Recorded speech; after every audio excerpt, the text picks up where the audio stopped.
Salam Indonesia, salam Nusantara dari Sabang sampai Merauke, dari Miangas sampai Pulau Rote. Mantalah iman kita, mantalah kasih kita, mantalah pengharapan kita. Tentunya dalam Yesus Kristus menjadi Tuhan dan Juru Selamat kita dan Juru Selamat dunia. Jangan katakan bahwa Yesus itu bukan Tuhan, jangan katakan pula bahwa Yesus itu bukan Juru Selamat. Dia adalah Tuhan, dia adalah Juru Selamat. Kalau engkau percaya, engkau akan diselamatkan. Kalau tidak percaya, engkau akan dihukum. Yohanes 3 ayat 36. Dan Yesus sudah berkata, akulah jalan dan kebenaran dan hidup, tiada seorang sampai kepada Allah kalau tidak melalui aku. Ya.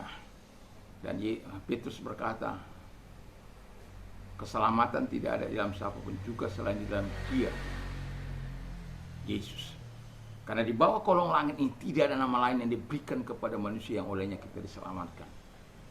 Dan karena begitu besar kasih Allah akan dunia ini sehingga Ia mengaruniakan anaknya yang tunggal, supaya setiap kita yang percaya kepadanya tidak binasa, melainkan beroleh hidup yang kekal. Dengan hati percaya engkau dibenarkan, dengan mulut mengaku engkau diselamatkan. Kiranya Roh Kudus akan menolong kita untuk mendapatkan kekuatan yang daripada Tuhan, dan kita memilih yang terbaik dalam hidup. Tuhan Yesus memberkati. Mari kita berdoa. Kiranya Tuhan, kami mengerti tentang kebenaran dan tentang Roh Kudus itu dalam hidup ini. Dalam nama Yesus kami bersyukur dan berdoa. Haleluya. Amin. Saya akan membacakan Yohanes 14 ayat 16 sampai dengan 17. Jikalau kamu Yohanes 14 ayat 15 sampai dengan 17. Jikalau kamu mengasihi aku, kamu akan menurut segala perintahku. Aku akan minta kepada Bapa dan Ia akan memberikan kepadamu seorang penolong yang lain, supaya Ia menyertai kamu selamanya, yaitu Roh kebenaran. Dunia tidak dapat menerima Dia, sebab dunia tidak melihat Dia dan tidak mengenal Dia. Tetapi kamu mengenal Dia, sebab Ia menyertai kamu dan akan diam di dalam kamu. Ayat 26. Tetapi penghibur, yaitu Roh Kudus, akan diutus oleh Bapa-Ku. Bapa dalam namaku, Dialah yang akan mengajarkan segala sesuatu kepadamu dan akan mengingatkan kamu akan semua yang telah Kukatakan kepadamu. Puji nama Tuhan.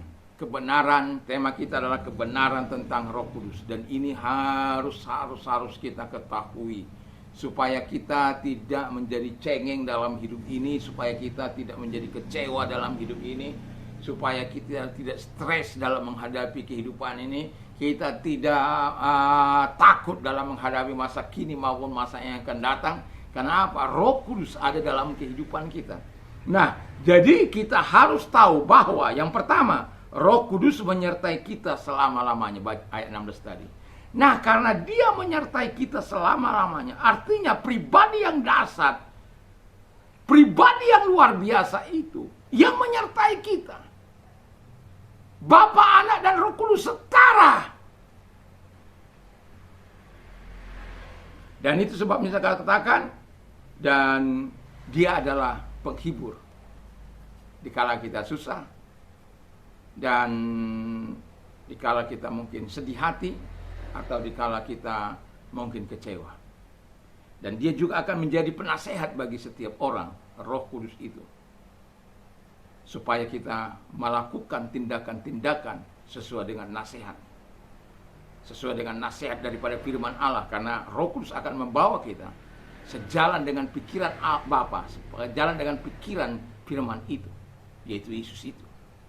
Dan itu sebabnya yang pertama ini kita harus tahu bahwa Roh Kudus menyertai kita. Nah, kalau kita tahu bahwa Roh Kudus ini menyertai kita, seharusnya takut akan Tuhan itu ada dalam hidup kita.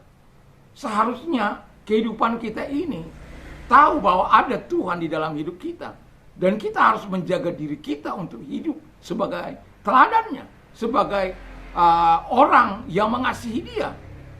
Ini kita kadangkala tahu Roh Kudus ada menyertai kita selama-lamanya, tetapi kita nggak menyadari bahwa kita kadangkala melakukan hal-hal yang menyakitkan. Itu sebabnya kalau ada Yesus, ada Roh Kudus, kita menjadi orang yang mengasihi firman-Nya, orang yang mencintai firman-Nya, orang yang hidup sesuai dengan apa yang dikatakan oleh firman Allah dan menyenangkan hati Tuhan. Tapi ada banyak orang-orang, lihat saja lingkunganmu, lihat saja di gereja kita, di mana kita ada. Banyak orang-orang muda yang tidak sesuai dengan firman Allah. Banyak orang-orang, bukan orang muda saja, nanti katanya, Oh, masa orang muda saja. Orang tua juga tidak menjadi teladan, tidak menjadi berkat. Padahal dia katakan bahwa Roh Kudus menyertai.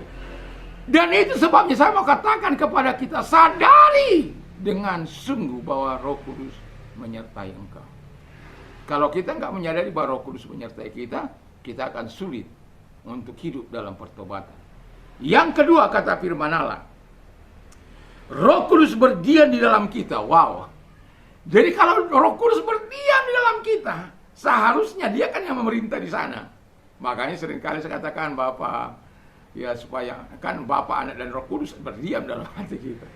Biar dia menjadi raja di situ, menjadi Tuhan di dalam hati kita, dalam pikiran dan dalam tindakan kita. Memang nggak gampang. Walaupun dia kita biarkan menjadi Tuhan, menjadi raja atas hidup kita, tapi kadangkala kita tergoda untuk melakukan apa yang tidak menyenangkan. Dan itu sebabnya setiap kita harus menjaga diri supaya kita tidak menjadi batu sandungan. Supaya kita tidak hidup menjadi penentang-penentang kebenaran firman Allah. Supaya kita tidak hidup dalam pemberontakan dan kejahatan. Supaya kita tidak hidup dalam apa yang dibenci oleh Tuhan. Tapi melakukan apa yang dimau oleh Tuhan. Karena apa? Kita mengenal Dia. Menerima Dia dalam hati kita. Ya kan? Begitulah. Tapi dunia ini enggak. Dunia tidak mengenal Dia, tidak melihat Dia. Jadi karena dunia tidak mengenal Dia, tidak melihat Dia, dan tidak menerima Dia juga, itu sebabnya engkau tidak diterima oleh dunia ini. Jadi kalau dunia ini menerima engkau, something wrong. Something wrong. Sebab firman Allah katakan, dunia tidak menerima Dia. Jadi kalau dunia menerima engkau, karena perbuatanmu sama dengan dunia. Bapamu adalah setan. Dan kita tidak boleh mengikuti itu. Yang ketiga kata firman, Roh Kudus akan mengajarkan segala sesuatu. Tentang Bapa, Anak, dan Roh Kudus. Karena ada banyak orang itu menyesatkan itu kan. Enggak usah dengarkan mereka, dengarkan firman Allah.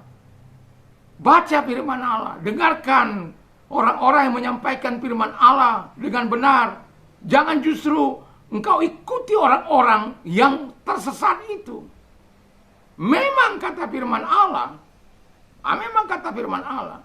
Roh dengan tegas mengatakan pada waktu-waktu yang akan datang, ya, banyak orang akan murtad dan lalu mengikuti roh-roh penyesat dan roh-roh pengajaran setan-setan.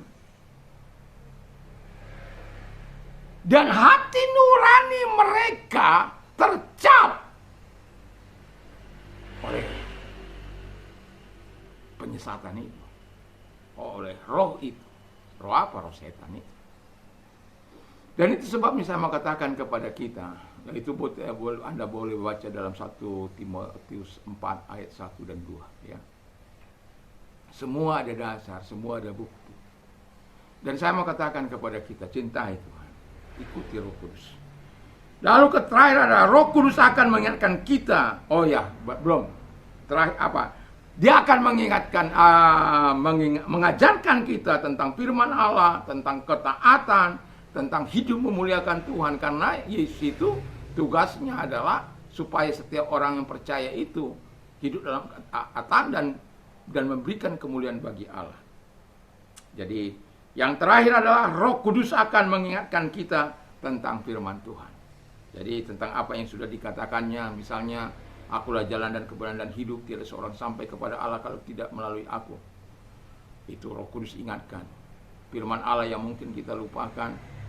My God shall supply all your need according to His riches in glory by Christ Jesus. Allahku akan mencukupi segala kebutuhan melalui kekayaan dan kemuliaan dalam Kristus Yesus. Pray without ceasing, berdoalah setiap hari. Panto teherete, ya, bersukacita senantiasa. Dan perlu kita mengingatkan Roh Kudus itu akan mengingatkan kita apa yang sudah kita perjuangkan mungkin untuk menyimpan kata-kata itu. Pasti satu kali kita akan lupa, dan ketika kita lupa dia akan bisa mengingatkan itu. Dan saat kita butuhkan dia akan datang. Karena apa? Roh Kudus akan mengangkat itu ke pikiran kita.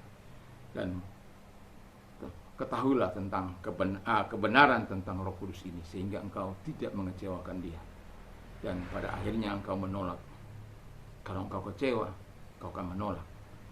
Tapi doa dan harapan saya, kita adalah orang-orang yang mengerti tentang mengerti kebenaran tentang Roh Kudus, sehingga kita hidup sesuai dengan apa yang dikatakan oleh Roh Kudus. Mari kita tunduk kepada kita berdoa. Terima kasih Bapa di surga, kiranya Tuhan menolong kami untuk kami bisa menjadi terang, menjadi berkat. Di dalam nama Tuhan Yesus Kristus, segala sakit penyakit yang mereka derita, Engkau Tuhan, Engkau kuasamu cukup bagi mereka. Roh Kudus, Engkau menjamah mereka di dalam nama Yesus. Yesus menumpangkan tangan atas hidup mereka di dalam nama Yesus. Segala sakit penyakit yang mereka derita, aku perintah keluar. Dan oleh Biluris engkau sembuh, oleh kuasanya engkau sembuh. Dan kalau engkau sedang mengalami penderitaan, datanglah kepada Tuhan, dia akan memberikan kelegaan. Atau dalam persoalan-persoalan apapun, datang kepada Tuhan, dia akan memberikan kelegaan. Kalau engkau orangnya, mari angkat kedua belah tanganmu, kita berdoa. Tuhan, lihat tangan-tangan yang diangkat kepadamu, kami berdoa kiranya Tuhan menolong mereka satu demi satu. Kebaikan Tuhan datang kepada mereka, sehingga mereka bisa memuliakan engkau Tuhan. Kalau Yusuf, kalau Ayub engkau tolong, dan para hamba-hambamu engkau tolong, kami juga engkau tolong Bapa di surga. Terima kasih, kami bersyukur, kami percaya pertolonganmu datang pada setiap kami. Di dalam nama Yesus kami bersyukur dan berdoa. Haleluya. Amin. Tuhan Yesus memberkati kita. Kiranya di pagi ini, di pagi minggu, kita mempersiapkan diri untuk datang beribadah kepada Tuhan Yesus Kristus, supaya dengan hati yang tenang kita memuji dan menyembah Tuhan. Mantap, mantap, mantap.